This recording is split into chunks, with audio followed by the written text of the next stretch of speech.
नमस्कार बंधुओं, आज मैं एक नया वीडियो लेकर उपस्थित हूँ। मेरे पास व्यूअर्स के बहुत कमेंट्स आए थे और उन्होंने ये कहा कि विश्व की क्रांतियों के बारे में कुछ बताया जाए।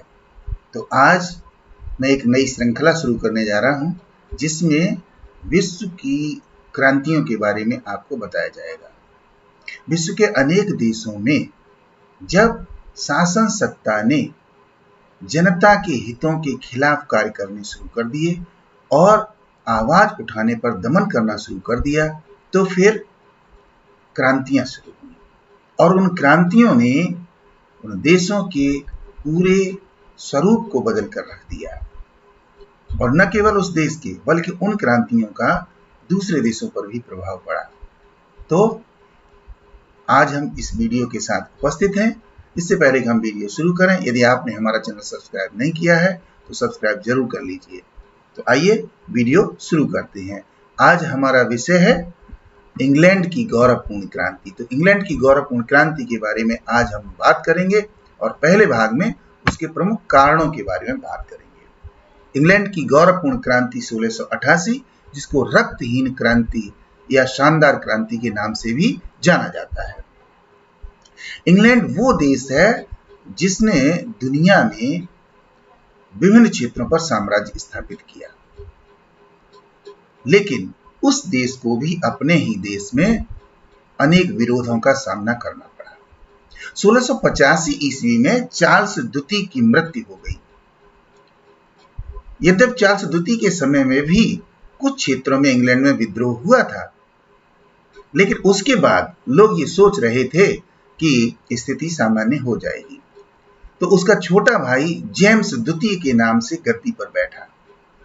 जेम्स द्वितीय कैथोलिक था और व्हिग पार्टी, इंग्लैंड के अंदर उसमें दो राजनीतिक दल थे प्रमुख रूप से, व्हिग पार्टी और टोरी पार्टी।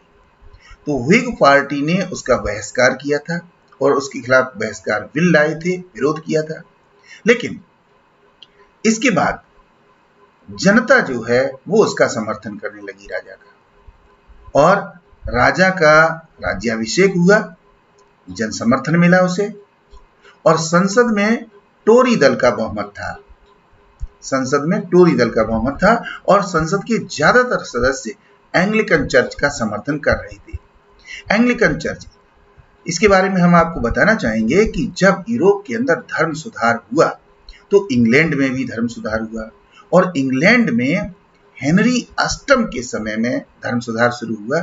और हेनरी अष्टम जो पहले कट्टर कैथोलिक था, वो पारिवारिक परिस्थितियों के कारण से पोप के खिलाफ हो गया और उसने विरोध करना शुरू कर दिया। और इसके बाद प्रोटेस्टेंट विचारधारा का जन्म हुआ। उसके बाद उसकी बेटी मैरी गद्दी पर बैठी, जिसने तमाम प्रोटेस्टेंट लोगों को मरवा दिया। उसने अपने पिता से बदला लिया क्योंकि उसकी मां को छोड़ दिया गया था, तो उसे मैरी द किलर के नाम से जाना गया। कहने का मतलब है कि इंग्लैंड में कैथोलिक चर्च और प्रोटेस्टेंट विचारधारा के बीच जहां जनता आपस में विरोधी थी, वहीं पर शासन सत्ता में भी जिस विचारधारा का व्यक्ति पहुंचता था वो दूसरी विचारधारा के लोगों का दमन करता था। इसके बाद एडवर्ड षष्ठम गद्दी पर बैठा। वो ज्यादा समय तक नहीं बैठ पाया और उसके बाद जो है वो बालक था, उसके संरक्षक जो थे वो प्रोटेस्टेंट थे, लिहाजा उन्होंने कैथोलिकों के ऊपर किया अत्याचार। तो इस तरीके से ये पहले से स्थिति चली आ रही थी कि धर्म के नाम पर अत्याचार, भ्रष्टाचार, अनाचार, दुराचार सब कुछ हो रहा था। लेकिन जब हेनरी अष्टम की दूसरी पुत्री जो कि एनी बोलोन से उत्पन्न थी, जिसका नाम एलिजाबेथ था, वो जब गद्दी पर बैठी तो उसने बड़ी समझदारी से काम लिया और दोनों ही विचारधारा की अच्छी बातों को इकट्ठा करके एक नया धर्म बनाया, एक नई धार्मिक विचारधारा बनाई और उसका नाम था एंग्लिकन चर्च।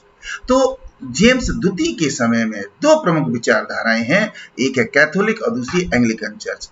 कैथोलिक का स्वयं राजा है और एंग्लिकन चर्च के ज्यादातर लोग संसद में हैं।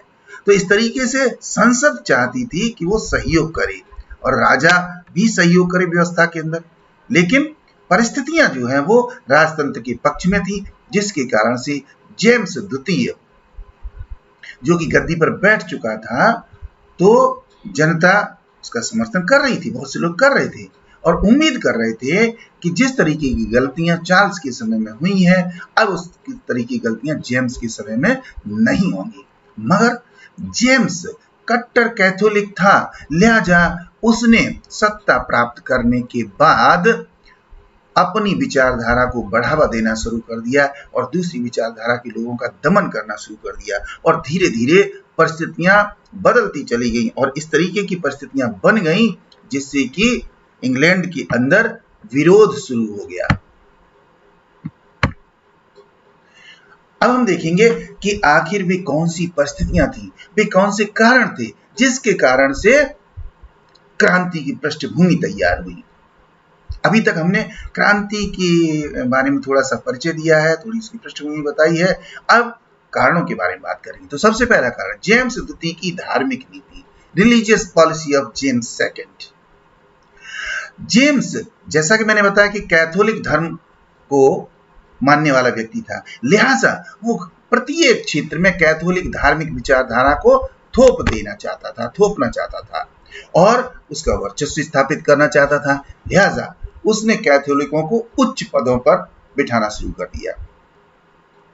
और जेम्स प्रथम के समय में जो गृह युद्ध हुआ था, जेम्स प्रथम के समय में मनमथ का विद्रोह हुआ था और गृह युद्ध की स्थिति उत्पन्न हो गई थी, गृह युद्ध हुआ भी था, लेकिन उससे जेम्स द्वितीय ने कोई सबक नहीं लिया और बराबर कैथोलिकों को बढ़ावा देता रहा, जिससे कि एंग्लिकन चर्च की विचारधारा को अपनाने वाले लोग निरंतर असंतुष्ट होते चले गए। दूसरा कारण अगर हम देखें तो है टेस्ट एक्ट को समाप्त करना। एक टेस्ट एक्ट पारित किया गया था इससे पहले, ये चार्ल्स के समय में लागू किया गया था और इस टेस्ट एक्ट में क्या था कि एंग्लिकन चर्च के लोगों को उच्च पद प्रदान किए जा सकते थे। कहने का मतलब इस टेस्ट एक्ट के आधार पर यह व्यवस्था की गई थी कि किसी भी धार्मिक विचारधारा को मानने वाला यदि व्यक्ति है और उसमें योग्यता और क्षमता है तो उसे उच्च पद प्रदान किया जा सकता है। लेकिन संसद तो इसके लिए बराबर प्रयास कर रही थी कि ऐसा हो, परंतु राजा चाहता था कि कैथोलिकों को पद दिए जाएं। लिहाजा संसद और राजा के बीच में संबंध बिगड़ गए। जब संबंध बिगड़ गए और राजा ने देखा कि वो अपनी इच्छा अनुसार काम नहीं कर पा रहा है, तो उसने पहले संसद का अधिवेशन नहीं बुलाया और अधिवेशन के बाद जब स्थिति और ज्यादा बिगड़ती दिखी तो उसने संसद को ही भंग कर दिया, जिससे कि राजा मनमानी कर सके। तो ये जो परिस्थिति पैदा हुई, इसने इंग्लैंड के लोगों को और ज्यादा असंतुष्ट कर दिया। अब देखेंगे तीसरी विचारधारा, तीसरा पॉइंट, तीसरा कारण, तीसरी परिस्थिति क्या थी? निलंबन और विमोचन का दुरुपयोग। राजा को किसी भी कानून का निलंबन करने का अधिकार था और उसका विमोचन करने का अधिकार था। विमोचन करने का तात्पर्य एक तरीके से रिव्यू करना, यानी कि अगर किसी कानून में राजा चाहता है तो थोड़ा बहुत परिवर्तन करवा सकता है, उसका पुनर्मूल्यांकन करवा सकता है। लेकिन इसमें हुआ क्या? हुआ ये कि उसने कैथोलिकों को न्यायाधीश बना दिया और जो उदार विचारधारा वाले लोग पहले से न्यायाधीश थे उनको उनके पद से हटा दिया, प्रोटेस्टेंट लोगों को पद से हटा दिया गया। और इसी विचारधारा को अपनाते हुए उसने विश्वविद्यालयों को, शिक्षकों को, विश्वविद्यालय की जो गवर्निंग बॉडी थी उनको और जो डिप्टी गवर्नर इत्यादि होते थे दूसरे क्षेत्रों के अंदर, राज्यों के अंदर, उनको भी हटा दिया और उनके स्थान पर कैथोलिकों की नियुक्ति कर दी, कैथोलिक अधिकारी बना दिए। कहने का मतलब है कि हर क्षेत्र में कैथोलिकों को बढ़ावा मिलने लगा। राजा के समर्थकों ने क्या काम किया? अब जो राजा के समर्थक थे वे ऊंचे ऊंचे पद पा गए और उन्होंने दूसरे समुदाय के लोगों पर अत्याचार करने शुरू कर दिए। तो यहां पर हमने क्या देखा? हमने देखा कि राजा ने जो उसके पास कानूनों को रिव्यू करने का अधिकार था, जो उसको नियुक्तियां करने का अधिकार था, जो उसको निलंबन करने का अधिकार था, उसका उसने दुरुपयोग किया। उसने एंग्लिकन चर्च के लोगों को निलंबित किया और कैथोलिक चर्च के लोगों को नियुक्तियां दी और उन लोगों ने अत्याचार शुरू कर दिए। तो लिहाजा लोग और ज्यादा नाराज हो गए। अब अगला जो पॉइंट है वो है प्रथम अनुग्रह की घोषणा। प्रथम अनुग्रह की घोषणा राजा के द्वारा ये घोषणा की गई थी। अप्रैल 1687 ईस्वी में ये घोषणा की गई थी और इसमें कहा था कि धार्मिक अयोग्यताओं को निलंबित कर दिया गया। धार्मिक अयोग्यताओं को कहने का मतलब है किसी भी पदाधिकारी के अंदर अगर धार्मिक योग्यता नहीं है तो उससे कोई फर्क नहीं पड़ता है, उसको हटा दिया गया कि वो काम करने के लिए उपयुक्त होना चाहिए। वैसे तो ये बहुत अच्छी बात थी, लेकिन हुआ क्या? हुआ ये कि टोरी तथा व्हिग दोनों दलों ने इसका विरोध किया था। देखिए, अब दोनों दल जो कि विरोधी थे, उन विरोधी दलों ने एक होकर के इसका विरोध किया। क्यों विरोध किया? क्योंकि कानून की सुरक्षा की आशा नहीं थी, क्योंकि इसमें क्या था कि कानून की सुरक्षा नहीं रह सकती थी। और पादरियों, अब राजा ने क्या काम किया कि चूंकि धार्मिक अयोग्यता को हटा दिया गया, लिहाजा पादरियों को प्रिवी काउंसिल में नियुक्ति दे दी। प्रिवी काउंसिल क्या है ये समझना बहुत जरूरी है।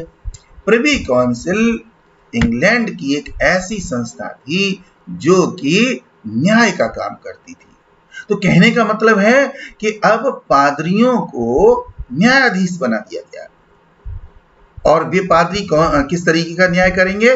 वे कैथोलिक न्याय करेंगे। कैथोलिकों को सजा कम देंगे और एंग्लिकन चर्च के लोगों को ज्यादा देंगे, प्रोटेस्टेंट को ज्यादा देंगे। कहने का मतलब है कि न्याय के क्षेत्र में भी राजा ने क्या कर दिया? कैथोलिक पादरियों का प्रवेश करवा दिया, जिससे कि यदि जनता को कोई भी परेशानी है तो वो क्या करेगा? मुकदमा करेगा। मुकदमा करके कोर्ट में जाएगा और कोर्ट में क्या है? कोर्ट में उसके पक्ष में निर्णय होने वाला है नहीं, क्योंकि वहां तो दूसरी विचारधारा के कट्टर लोग बैठे हुए हैं। अब पांचवा कारण देखते हैं इंग्लैंड की क्रांति का, और यह कारण था द्वितीय अनुग्रह की घोषणा। पहला अनुग्रह, अनुग्रह का मतलब एक तरीके से मेहरबानी करना। तो राजा मेहरबानियां कर रहा था किसके ऊपर? कैथोलिकों के ऊपर। अगली ये 1688 ईस्वी में इसकी घोषणा हुई थी और कैथोलिकों तथा डिसेंटरों को स्वतंत्रता दे दी गई थी, यानी कैथोलिकों को पूरी की पूरी स्वतंत्रता दी गई थी। अब इसमें था क्या? पादरियों द्वारा राजाज्ञा न पढ़ना। अब इसमें स्वतंत्रता ये थी कि जो राजा आदेश जारी करता था, जो राजाज्ञा होती थी, उसको पादरी लोग पढ़ करके सुनाते थे उस आदेश को। लेकिन अब इसमें क्या हुआ? इसमें बहुत से पादरी ऐसे थे कि राजा की नीतियों से सरोकार नहीं रखते थे, उसका विरोध कर रहे थे। तो राजा ने जब अपने आदेश पढ़ने के लिए उन पादरियों को दिए, तो उन पादरियों ने उन दोषपूर्ण आदेशों को, उन अमानवीय आदेशों को पढ़ने से इनकार कर दिया।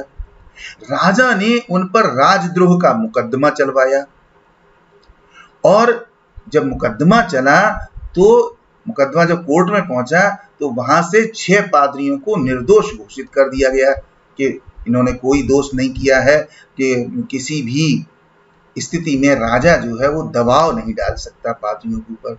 तो इस द्वितीय अनुग्रह की स्थिति ने क्या कर दिया कि जब पादरियों को कोई सजा नहीं मिली कोर्ट से, तो जनता बहुत खुश हो गई कि कम से कम अब कोर्ट हमारा साथ तो देने लगा है, कुछ न्याय तो करने लगा है। लेकिन राजा उतना ही ज्यादा नाराज हो गया। तो ये परिस्थिति भी राजा और जनता के बीच दरार बढ़ाने में सहायक हुई। अगला कारण, ड्यूक ऑफ मनमथ को फांसी देना। देखिए, व्हिग पार्टी जो थी वो मनमथ का समर्थन कर रही थी। मनमथ का पहले भी आप जान चुके हैं, मनमथ ने विद्रोह किया था। तो यदि किसी ने विद्रोह किया था, जनता भी मनमथ के विरुद्ध थी उसकी विचारधारा से, लेकिन राजा को मुकदमा चलाना चाहिए था उस पर, और न्यायालय जो निर्णय देता उस निर्णय को मानना चाहिए था। परंतु हुआ क्या? राजा ने उसको पकड़वा लिया और बिना मुकदमा चलाए 1688 में उसको फांसी की सजा दे दी। इससे यह स्पष्ट हो गया कि राजा अपनी विचारधारा के खिलाफ आवाज उठाने वाले किसी भी व्यक्ति को पकड़ करके उसको फांसी की सजा दिलवा सकता है। तो जनता भयभीत हो गई, जनता बहुत ज्यादा नाराज हो गई और जनता अब किसी भी तरीके से राजा का समर्थन करने वाली नहीं थी। अगली बात देखें, खूनी असाइजेज। खूनी असाइजेज क्या था? मनमथ का पतन, मनमथ को फांसी जब दे दी गई तो उसका पतन हो गया और उसके बाद क्या हुआ? बहुत से क्षेत्रों में विद्रोह हो गया। जब विद्रोह हो गया तो उन विद्रोहों को दबाने के लिए राजा ने विशेष न्यायालय बनाए और इन विशेष न्यायालयों का जो न्यायाधीश बनाया, विशेष न्यायालय का न्यायाधीश बनाया, वो था खूनी असाइजेज, इसको कहा गया। तो असाइजेज उसका नाम था और चूंकि वो बहुत क्रूर और निर्दयी था इसलिए, और उसने बहुत सारे लोगों को मरवा दिया था, इसलिए उसको खूनी असाइजेज कहा गया। उसने इतने कठोर दंड दिए कि स्त्रियों के भी सिर काट कर जलाए, सिर काट दिए गए, उनको जिंदा जला दिया गया। तमाम लोगों को, लगभग 250 लोगों को एक साथ मौत के घाट उतरवा दिया गया, इसीलिए उसको खूनी असाइजेज कहा गया। तो जेम्स ने उसी न्यायाधीश को पुरस्कार दिया जिसने इतना बड़ा अपराध किया था, उसको पुरस्कार दिया, उससे बहुत खुश हुआ कि तुमने अच्छा काम किया है। तो जनता इससे बहुत ज्यादा नाराज हो गई कि अब तो राजा खून का प्यासा हो गया है। आठवां बिंदु, आठवां पॉइंट, आठवीं परिस्थिति जिससे कि क्रांति को बढ़ावा मिला, वो थी मनमथ के विद्रोह के समय सेना बढ़ाई गई, जेम्स द्वारा स्थायी सेना रखना। अब देखिए, उस समय व्यवस्था क्या थी? इंग्लैंड में जो सामंतवादी व्यवस्था थी उसके आधार पर एक पिरामिड की तरह श्रेणीकरण होता था। श्रेणीकरण क्या होता था कि जो सामंत होते थे उनके अपने क्रम होते थे, जैसे बैरन्स, नाइट्स, अर्ल, ड्यूक्स, है ना। इसमें सबसे छोटा पद जो होता था वो नाइट्स का होता था और सबसे बड़ा जो होता था वो अर्ल या बैरन का होता था। तो लिहाजा क्या हुआ कि वे लोग सेना रखा करते थे और जब राजा को आवश्यकता पड़ती थी तो वो सेना उपलब्ध कराते थे। राजा के पास स्थायी सेना के रूप में केवल अंगरक्षक हुआ करते थे और अतिरिक्त सेना कम होती थी। लेकिन राजा को चूंकि आभास हो चुका था कि जनता उसके खिलाफ नाराज होती चली आ रही है, किसी भी समय विद्रोह कर सकती है, लिहाजा उसने स्थायी सेना रखी। तो उसने मनमथ के समय स्थायी सेना बढ़ा दी थी। बाद में सेना में और ज्यादा भर्ती कर ली गई, उसे स्थायी कर दिया गया। और पार्लियामेंट जो थी वो बढ़ाई गई सेना का व्यय नहीं उठाना चाहती थी, लिहाजा संसद ने इसको कम करने के लिए कहा, राजा से ये कहा कि सेना को कम कर लीजिए। तो राजा ने उस बात को अस्वीकार कर दिया और जब अस्वीकार कर दिया तो जनता भी नाराज हो गई। राजा अपनी जिद पर अड़ा हुआ है कि हमारी स्थायी सेना को वेतन संसद के द्वारा स्वीकृत किया जाए और संसद ने ऐसा करने से इनकार कर दिया। उसने कमी नहीं की, संसद के अनुसार कमी होनी चाहिए थी सेना में, ऐसा नहीं हुआ, लिहाजा विरोधाभास बढ़ता ही चला गया। अब अगली हम घटना देखें, अगला कारण अगर देखें घटनाओं का, तो वो था लंदन के निकट सेना की नियुक्ति करना। अब राजा ने क्या कर दिया कि लंदन के चारों तरफ सेना लगा दी। जब सेना लगा दी तो लंदन के लोगों भयभीत हो गए। 13,000 सैनिकों को स्थायी रूप से लंदन के चारों ओर रख दिया गया कि यदि किसी भी तरीके से कोई भी विद्रोही परिस्थिति पैदा होती है तो उसको नियंत्रित किया जा सके।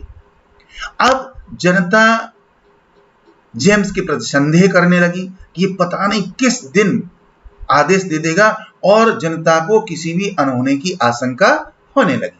तो लंदन के जो लोग थे वे लोग राजा के इस काम से बहुत ज्यादा नाराज हो गए।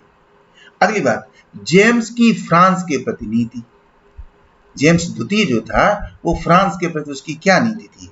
फ्रांस का राजा था इसमें लुई चतुर्दश, जो कि कट्टर कैथोलिक था, है? और इंग्लैंड के लोग कैथोलिकों से घृणा करते थे। राजा ने इंग्लैंड की जनता के इच्छा के विरुद्ध फ्रांस के शासक लुई चतुर्दश के साथ अच्छे संबंध स्थापित किए और वहां से सैनिक और आर्थिक सहायता प्राप्त कर ली। इंग्लैंड के गौरव के लिए बहुत बड़ी चुनौती थी, लिहाजा इंग्लैंड की जनता ने इसका विरोध किया, इसको राष्ट्रीय हितों के खिलाफ बताया और इंग्लैंड की जो मौलिक विदेश नीति थी, राजा ने उसमें परिवर्तन कर डाला, जो उसके मौलिक सिद्धांत थे उसके खिलाफ हो गई। तो जनता जो थी वो राजा की इस नीति के कारण बहुत ही नाराज हो गई। राजा फ्रांस के साथ अच्छे संबंध स्थापित करना चाहता था, परंतु फ्रांस का राजा कट्टर कैथोलिक था, इसलिए जनता नहीं चाहती थी कि फ्रांस से किसी तरीके की मदद ली जाए। अब इसके बाद ये सारी की सारी परिस्थितियां जो अब तक आपको बताई हैं, वो इस बात के लिए काफी थी कि क्रांति की पृष्ठभूमि तैयार हुई। कहने का मतलब एक तरीके से बारूद तैयार हो चुकी थी, अब उसमें आग लगने बाकी था। लेकिन अब इस समय क्या था, लोग ये सोच रहे थे कि राजा वृद्ध हो चुका है और धीरे इसके कोई पुत्र है नहीं, धीरे धीरे मृत्यु हो जाएगी इसकी और इसे छुटकारा मिल जाएगा। परंतु स्थिति कुछ और पैदा हो गई। स्थिति ये पैदा होगी कि पुत्र का जन्म हो गया। अब ये पुत्र का जन्म भी बड़ा संदिग्ध था। इंग्लैंड के लोग अत्याचार सहन कर रहे थे और राजा का अंत चाहते थे कि राजा का अंत हो जाएगा, हमको मुक्ति मिल जाएगी। लेकिन उसी समय पुत्र के जन्म का समाचार पूरे इंग्लैंड के अंदर फैल गया, तो लोगों को ये लग गया कि अब तक तो जेम्स द्वितीय अत्याचार कर रहा था और अब इसी वंश के शासक आगे आने वाले हैं, लिहाजा सबको बहुत अधिक भय हो गया, जनता भयाक्रांत हो गई और आशंका फैल गई। अब जनता के कुछ लोगों ने तो यहां तक कहा कि ये पूरा षड्यंत्र है, और षड्यंत्र ये कि जो कैथोलिक लोग थे उन्होंने शायद ऐसा किया कि किसी अन्य बच्चे को लाकर राजमहल में लाए और उसी बच्चे को राजा का पुत्र घोषित कर दिया।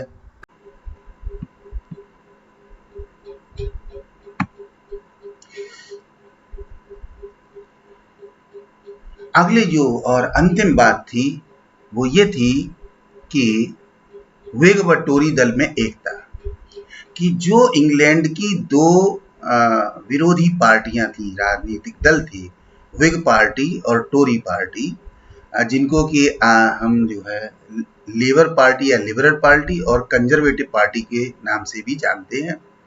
ये दोनों ही विरोधी विचारधारा वाली थी, लेकिन राजा के द्वारा अनेक तरीके के दमनात्मक कार्य करने के कारण से, अन्यायपूर्ण कार्य करने के कारण से, अत्याचार करने के कारण से दोनों ही दल एकजुट हो गए और इंग्लैंड के सभी लोग परेशान थे इससे। इसलिए जेम्स निरंतर दमनात्मक कार्य कर रहा था, अत्याचार कर रहा था लोगों पर। दोनों दलों ने एक होकर के